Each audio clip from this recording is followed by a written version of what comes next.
बाराबंकी नाम के एक छोटे से शहर में केशव और उसका परिवार रहता था। केशव के 2 बच्चे, एक बेटी और एक बेटा था। वो वहीं पास की एक फैक्ट्री में काम करता था। उनके पास पर्याप्त धन न होने के कारण उसकी पत्नी सुनीता भी लोगों के घरों में जाकर काम करती थी। एक रात, सुनिए, बच्चों के स्कूल की फीस देनी है, कुछ पैसे दे दीजिएगा। सुनीता, फैक्ट्री के मालिक बाहर गए हैं, इस महीने पैसे थोड़ा देरी से मिलेंगे। मैं कल स्कूल जाकर बात कर लूंगा कि हमें फीस के लिए थोड़ा सा समय और मिल जाए। नहीं, आप मत जाइएगा, क्योंकि हम कई बार जाकर स्कूल में फीस देरी से देने की बात कर चुके हैं। तो फिर क्या करें? बच्चों की पढ़ाई रोक तो नहीं सकते। मैं चाहता हूँ कि वो दोनों पढ़ लिख कर एक अच्छी जिंदगी जिए, हमारी तरह से नहीं। आप परेशान मत होइए, मैं कल मालकिन से पैसे उधार मांग लूंगी और हम फीस दे देंगे। केशव को अपने परिवार की हर जरूरत को पूरा करने के लिए ऐसे ही जूझना पड़ता था। एक रविवार के दिन सुबह। अरे सुनीता, आज इतनी जल्दी काम पर जा रही हो?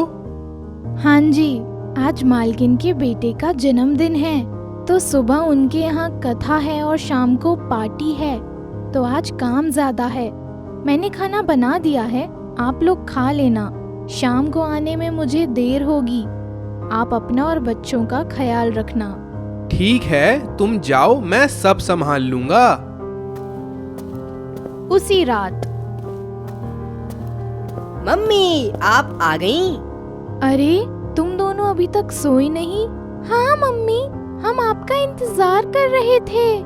मम्मी, आप ये पैकेट में क्या लाई हैं? आज मालकिन के बेटे का जन्मदिन था, तो उन्होंने केक दिया है। मम्मी, केक क्या होता है? अरे राजू, केक जन्मदिन पर मिलता है। अच्छा, आओ तुम दोनों केक के मजे लो। सब मिलकर केक खाते हैं। वाह मम्मी, ये तो बहुत अच्छा है, पर मम्मी, मेरे जन्मदिन पर क्यों नहीं लाती आप केक? ये तो बहुत स्वादिष्ट है। बेटा, जब हमारे पास बहुत सारे पैसे आ जाएंगे तब लाएंगे और बहुत अच्छे से तुम्हारा जन्मदिन मनाएंगे। मम्मी, हमारे पास पैसे कब आएंगे? एक दिन एक परी आएगी और हमें बहुत सारे पैसे देकर जाएगी। मैं सुनाती हूँ ना तुम्हें परियों की कहानी। हाँ माँ, मुझे बहुत पसंद है वो कहानियाँ। चलो अच्छा, अब रात हो गई है, कल स्कूल भी जाना है। आओ, कहानी सुनो और सो जाओ। वो दोनों सो जाते हैं। कुछ देर बाद सुनीता देखती है कि केशव अभी भी जाग रहा है। आप सो क्यों नहीं रहे? क्या हुआ? कुछ नहीं, नींद नहीं आ रही है। पता नहीं कब तक हम लोग बच्चों को झूठा दिलासा देते रहेंगे। आप क्यों परेशान होते हैं? एक दिन हमारे भी दिन बदलेंगे, हमारा भी अच्छा समय आएगा। एक दिन कोविड का समय आया। केशव को नौकरी से निकाल दिया गया। कोविड के बढ़ते खतरे को देखकर सुनीता को भी उसकी मालकिन ने नौकरी से हटा दिया। अब उन लोगों के पास पैसे की बहुत दिक्कत हो गई। एक दिन। सुनिए, अब यहाँ तो हमारे पास कुछ काम बचा नहीं है। चलिए गांव वापस चलते हैं। वहाँ जो हमारा छोटा सा खेत है, वहीं से कुछ कमा लेंगे। तुम ठीक कहती हो। सारा सामान बांध लो और बच्चों को तैयार कर लो। हम कल सुबह गांव चलते हैं। अगले दिन वो लोग गांव पहुंच जाते हैं और धीरे धीरे अपने दिन काटने लगते हैं। एक दिन केशव की तबीयत कुछ खराब होती है। वो सुनीता से कहता है, सुनीता, आज तबीयत ठीक नहीं लग रही है। आज खाना बनाने के लिए लकड़ी तुम ले आओ जंगल से। ठीक है, कोई बात नहीं, आप आराम करिए, मैं जाकर लकड़ी लेकर आती हूँ। तभी दोनों बच्चे भी उसके साथ जाने की जिद करने लगते हैं। बच्चों, पापा की तबीयत ठीक नहीं है, तुम दोनों यहीं रहो और पापा का ख्याल रखो। कोई बात नहीं, ले जाओ इन दोनों को, मैं ठीक हूँ। ये दोनों भी जंगल की तरफ घूम आएंगे। वो लोग जंगल की तरफ जाते हैं और सुनीता के साथ हाथ बटाते हैं। तभी सुनीता उन दोनों से कहती है कि तुम दोनों आराम से खेलो, मैं काम कर लूंगी। वो दोनों जंगल में घूम रहे होते हैं, तभी उन्हें एक आवाज आती है। वो दोनों उस तरफ जाते हैं। कुछ दूरी पर वो देखते हैं कि एक बंदर वहाँ घायल होता है। दोनों भागकर उस तरफ जाते हैं। दीदी, ये तो एक बंदर है और इसको तो चोट लगी हुई है। नहीं राजू, मुझे तो डर लगता है, कहीं इसने हमें काट लिया तो। पर दीदी, मम्मी तो कहती है ना कि हमें सबकी मदद करनी चाहिए। अगर हम मदद करेंगे तो परी आएगी और हमारी मदद करेगी।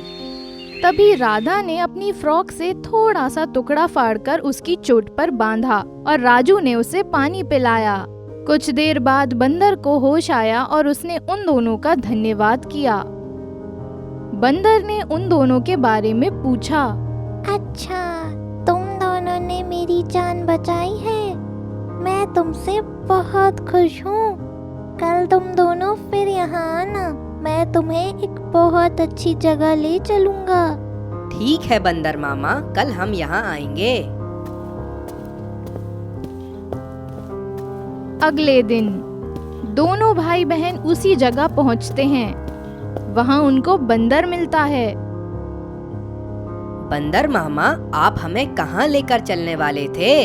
हम दोनों एक्साइटेड हैं आपके साथ चलने के लिए। चलो, तुम दोनों मेरे पीछे पीछे आओ। तीनों वहाँ से चल देते हैं। कुछ दूरी पर एक सेब का पेड़ होता है, जिस पर सिर्फ एक ही सेब लगा होता है। चलो, दोनों लोग इस सेब में घुस जाओ। पर बंदर मामा, हम इतने छोटे सेब में कैसे घुसेंगे? तुम लोग आगे तो बढ़ो।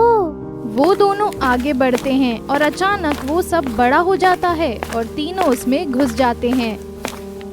वहाँ अंदर का नज़ारा देखकर दोनों भाई बहन दंग रह जाते हैं। वहाँ बहुत सारी टॉफी के पेड़ और खाने की बहुत सारी चीजें होती हैं। वो एक जादुई दुनिया होती है। अरे दीदी, ये तो बहुत अच्छी जगह है। तभी वहाँ एक परी आती है। परी माँ, ये दोनों वही बच्चे हैं जिन्होंने कल मेरी जान बचाकर मेरी मदद करी थी। अच्छा बच्चों, मैं तुम दोनों से बहुत खुश हूँ। बताओ, तुम दोनों को क्या चाहिए? आप परी हैं क्या? मेरी मम्मी हमेशा कहती थी एक परी आएगी और हमें ढेर सारी खुशियाँ देगी। हाँ बताओ, मैं तुम्हारी सारी इच्छाएं पूरी करूँगी। दोनों परी से कहते हैं कि उनकी गरीबी दूर हो जाए। ठीक है मेरे बच्चों, मैं तुम्हारी इच्छाएं पूरी करूँगी। कल तुम अपने मम्मी पापा को यहाँ लेकर आना। वो दोनों जाकर अपने मम्मी पापा को सारी बातें बताते हैं। पहले तो उनके मम्मी पापा उनकी बात नहीं मानते, लेकिन फिर वो बाद में उनके साथ चलने को तैयार हो जाते हैं। अगले दिन चारों लोग उसी सेब के छोटे से घर के पास पहुंचते हैं और अंदर जाते हैं। तब अंदर बड़ी परी से उनकी मुलाकात होती है। परी उनको बहुत सारा पैसा देती है और उनको एक सेब देती है और कहती है कि इस सेब को सामने रखकर तुम लोग जो भी मांगोगे वो चीज़ तुमको मिल जाएगी। धीरे धीरे वो लोग अमीर हो जाते हैं और एक अच्छी और हंसी खुशी भरी जिंदगी बिताने लगते हैं। और मज़े की बात ये होती है कि वो अपना एक घर बनाते हैं जो सेब के रूप में होता है।